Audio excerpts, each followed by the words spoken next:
Dear viewers, welcome to our channel GVS Bank Academy. Now we are providing online classes for JAIIB, CAIIB, bank promotional exams also. Now already for JAIIB October examinations, online classes are in progress, and CAIIB November-December examinations are also classes, just batches are under forming. Interested members are requested to contact on this number. Now we are going to discuss about CAIIB paper number 3, Advanced Business and Financial Management. Recalled questions from exam date 18 June 2023, part 2. Part 1 is already uploaded. This is part 2, 11 to 18 questions. Question number 11, enterprise value. The valuation of companies. Enterprise value is equal market capitalization.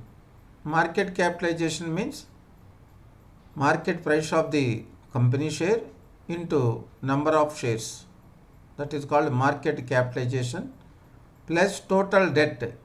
So long term plus short term. So current liabilities to long term liability, total debt minus cash and cash equivalents. This is the enterprise value, market capitalization plus total debt. Total debt includes long term, short term minus cash equivalent. Very important point. Question number 12, angel investor. Who is an angel investor?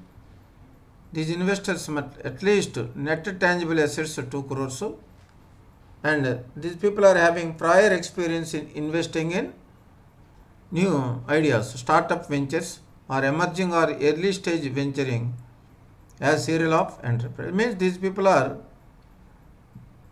a little bit highly net worth people, net tangible assets 2 crores, must have prior experience in investing in startup, upcoming, emerging, early stage ventures. This is there.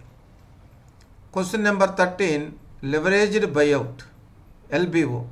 Leveraged buyout. In valuation it is very useful. Leveraged buyout.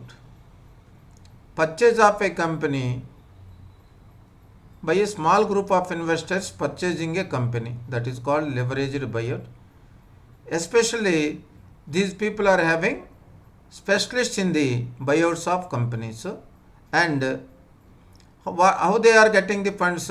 By borrowings only, by debt. Leveraged financing by debt financing only.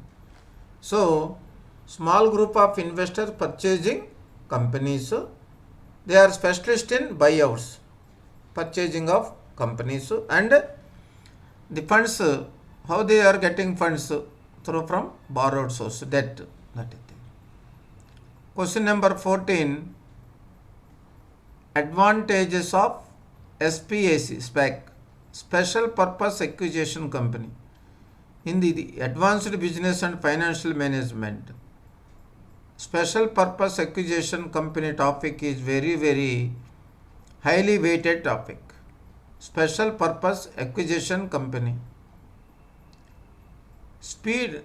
For speedier execution, discovery of the price, upfront calculation of the price of the share, price of the company, possibility of raising additional capital, advantages you are talking, reduced market borrowing cost, ease of access to specialized operational knowledge areas, ease of access to specialized operational knowledge, less regulatory compliances over SPACs, oversight on SPAC.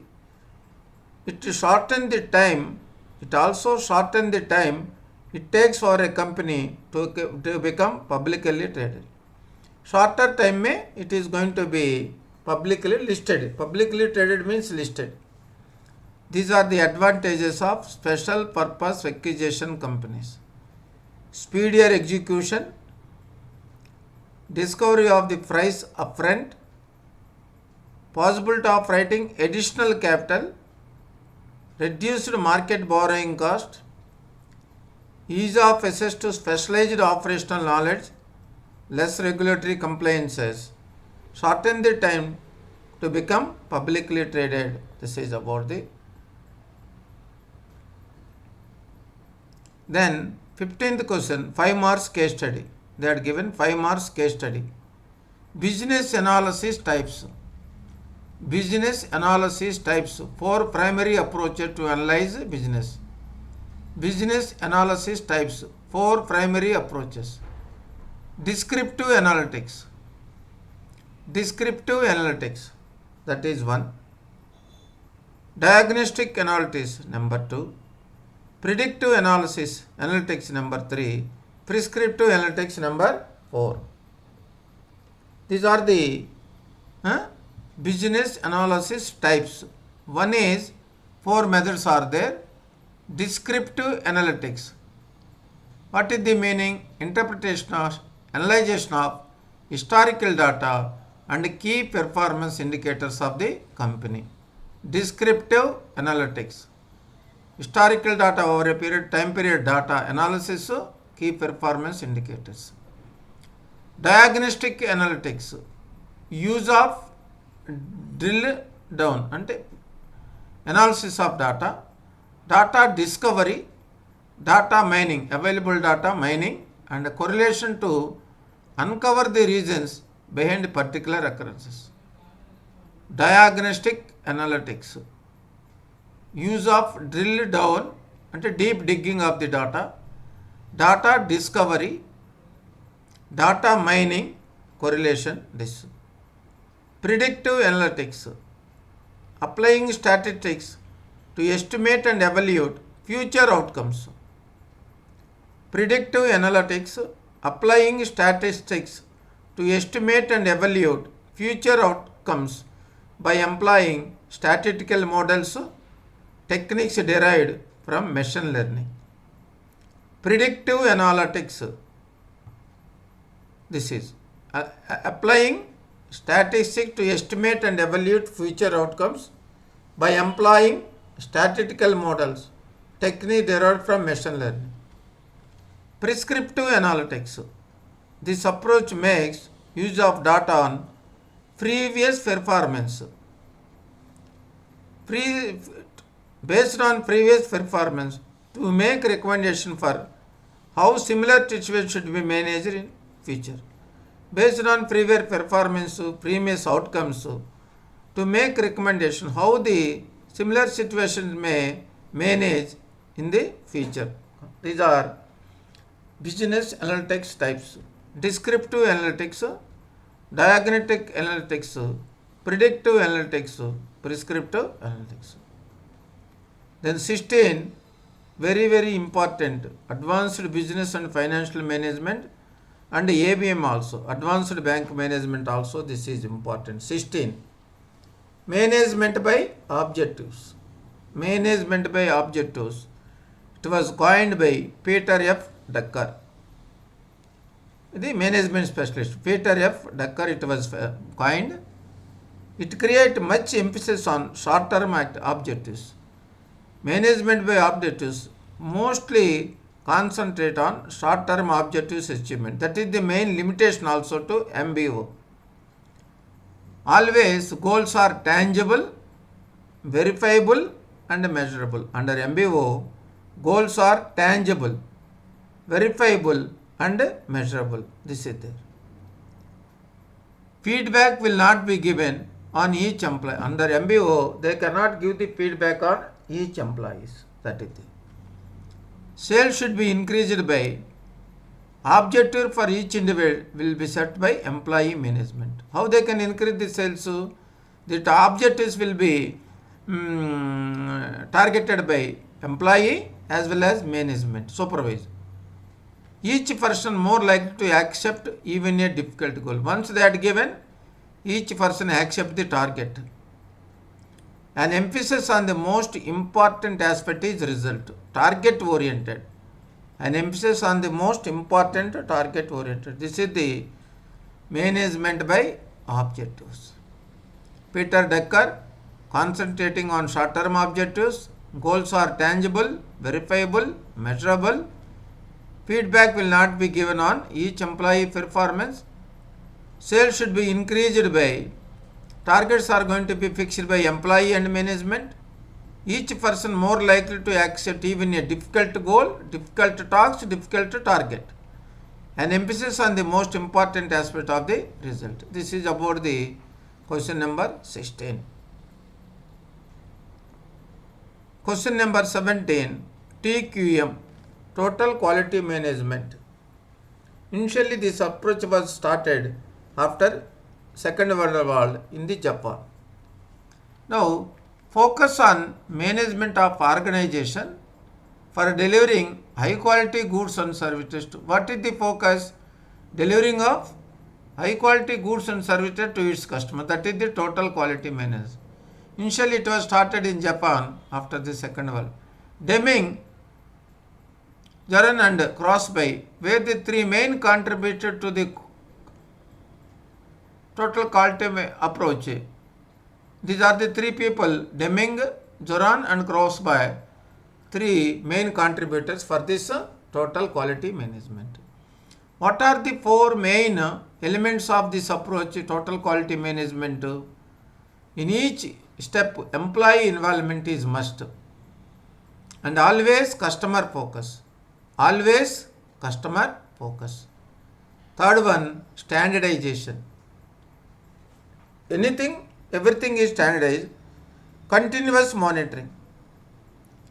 Employee involvement, customer focus, standardization, continuous monitoring. These four main elements of this approach.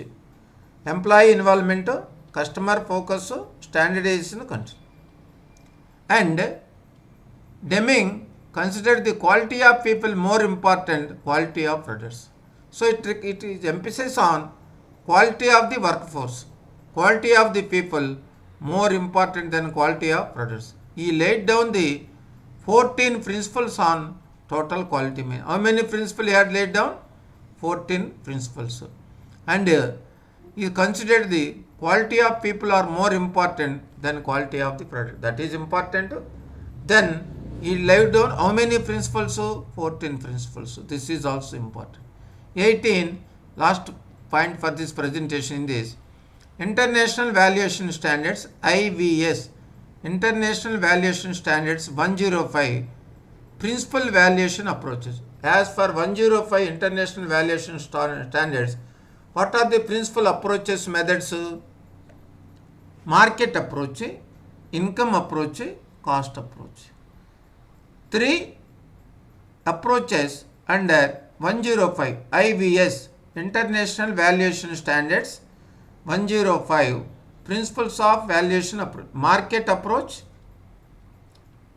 approach, income approach, cost approach. What is meant by market approach? Size of the company.